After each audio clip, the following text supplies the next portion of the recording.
Hello, welcome back to the channel, and today's video is about my experience of owning a Tesla Model 3 long range. So before I go on, if you can hit the subscribe button, that will be a great help to the channel. And if you check out the links in the description below, you'll find referral codes and referral links to things for Octopus, having a heat pump with Octopus, Quidco, and also my Tesla link as well. If you are fancying buying a Tesla, that link I think will get you £1,000 off. So, on the 13th of October 2023, I traded in my MG ZS EV for a 2019 November registered Model 3 long range in blue, and that was at Power Lease over in Bedfordshire. So the cost of the car was just over £25,000, and with the trade-in and putting some money towards it, we bought that car. And the reason why we bought it is because we'd had the MG for just over a year, and we liked having an electric vehicle. It worked well for us because we could get free charging. It made it incredibly cheap to run, and we still got free charging as well.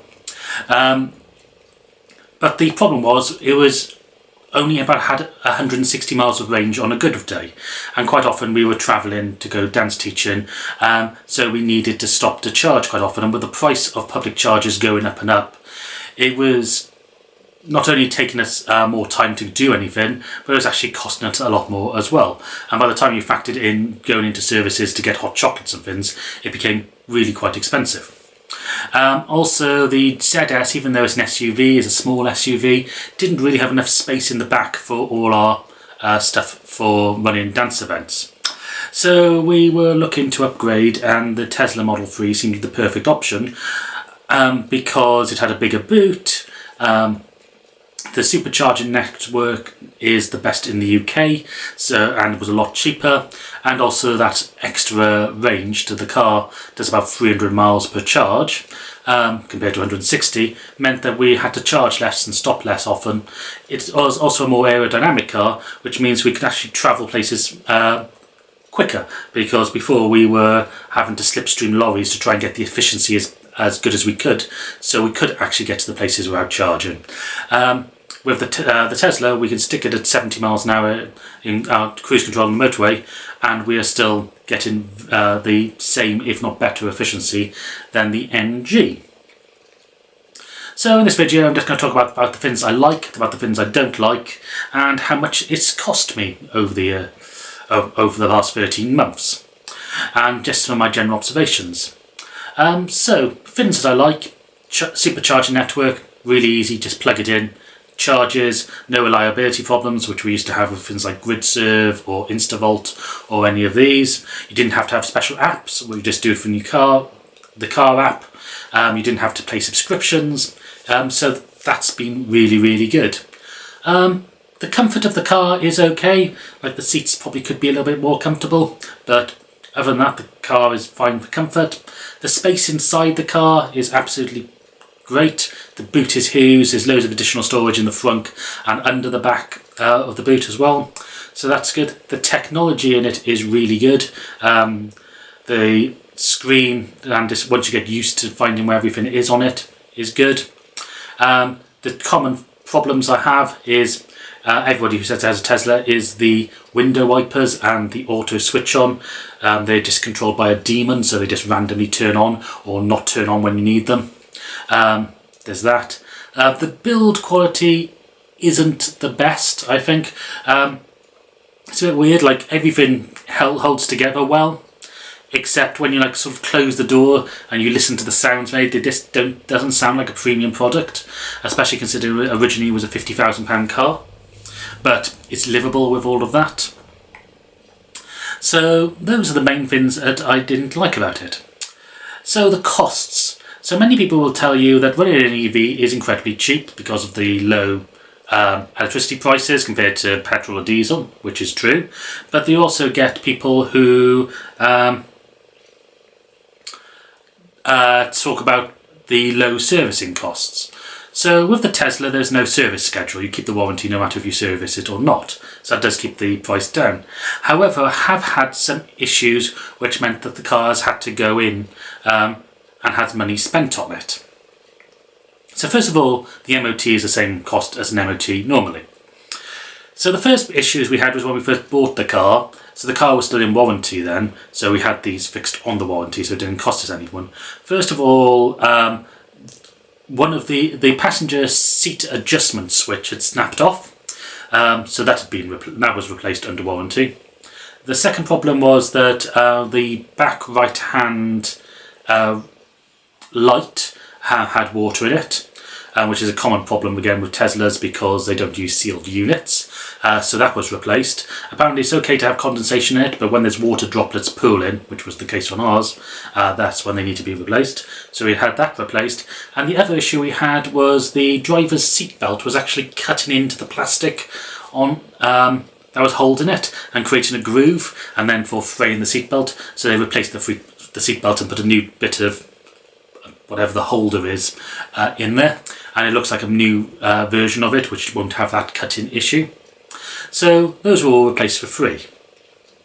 And then we had about half a year after the warranty finished, we had a message from Tesla saying the air filters needed replacing. And that wasn't too bad, it was about £60. We took it to the Tesla service station in Cardiff and they fixed that. And we had a couple of other things we wanted them to look at while we were there. So first of all, the light inside the boot hadn't been coming on. And then as soon as we took it to them to have a look at, it started coming on and it's been working ever since. So we're not sure if that was just a software bug or something else. The wire and loom had also been replaced by the previous owner. So it wasn't that. The other issue we had was because the car was registered before 2020, so it was one of the first Model 3s in the country, it came with free premium connectivity, which gives you basically all the mapping functions. It allows you to connect to Spotify, even though you have to pay for a Spotify subscription, but basically it just gives you free internet to the car. And that was patchy from about January this year, and then it stopped altogether in around April time. So the problem with that is that the SIM card in the car had exploded, and that's integrated into a chip.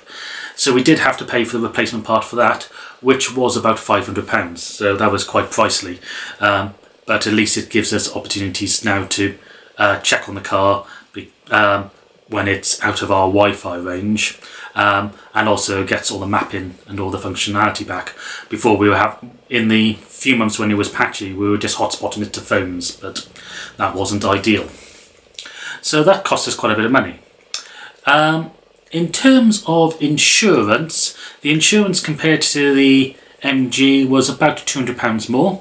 The insurance we ended up paying about £650 for the year. That's with two of us on it. Fully comprehensive, and covers us for about 14,000 miles a year. We were getting quotes around the £720 mark. However, because I use Quidco, which is a cashback service, you can sign up for free and get cashback for free with it. You can pay extra to get a subscription, which will get you higher amounts of cashback and quicker paybacks, but I haven't done that. So if you want to use my referral link below for Quidco, especially with Christmas coming up, please join in. I think you get money if you use it, and I think I get about £15 once you've spent a certain amount on Quidco. The way it works is you just go onto quidco.co.uk, you search the retailer you're looking for, say Currys or PC World or Travelodge. You click the link in there, that takes you to the Travelodge website, and you just do everything the same as normal, and basically just registers that you've paid for something through the Travelodge website, and then a couple of months later they give you some money. So free money is always good. But with Quidco they also have a comparison service for insurance. So I did my insurance through that, and not only was the quotes comparable to things like Compare the Market or Go Compare, Quidco also gave me £50 cash back, which brought the price down. So as I say, it was the cost of the insurance is about £200 more than the MG, but that's to be expected. It's a more expensive car, it's a faster car. That's been the cost to insure it. As I say, the MOT was about £40, same as would be on any other car. The MOT did flag up that the back arm for the suspension is starting to get a little bit of play in it, so the bearing will probably need to be replaced, or the entire arm will need to be replaced sometime this year. Again, common problem on Teslas. The other issue, which I think is quite surprising, is that the front passenger brake pad and disc is approaching its limit. So again, people say that because of the regenerative braking, pads on EVs last forever. That doesn't seem to be the case in this car. Don't know if it's got a bad setup or something about that. But again, that's something we'll probably have to address this over the next year. In terms of fuel, so we have used the Tesla supercharger. So the car has done, when we bought the car, the mileometer read 30,002 miles. It's now showing 44,944 miles, so it's done basically 15,000 miles, just a bit shy. And on the supercharger, where we've put in, let me just do the calculation.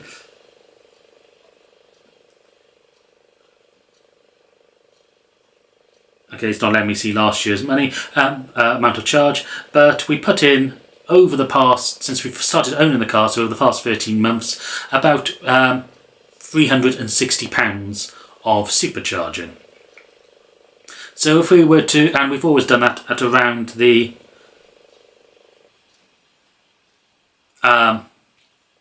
try to use the cheap rates when we're trying to use the supercharger. And that works out at about 2,700 kilowatt hours that we've put in. So if we were to do that with the MG, it would have cost us a lot more. It would have been roughly double. So it would have been around the £700 mark. We've also had to use some other public chargers occasionally. So when we've been to Nottingham, there is a slow charger in the car park next to the people we stay with. So we've used that to charge up overnight. When we were in Yorkshire, we used the charger in the hotel there.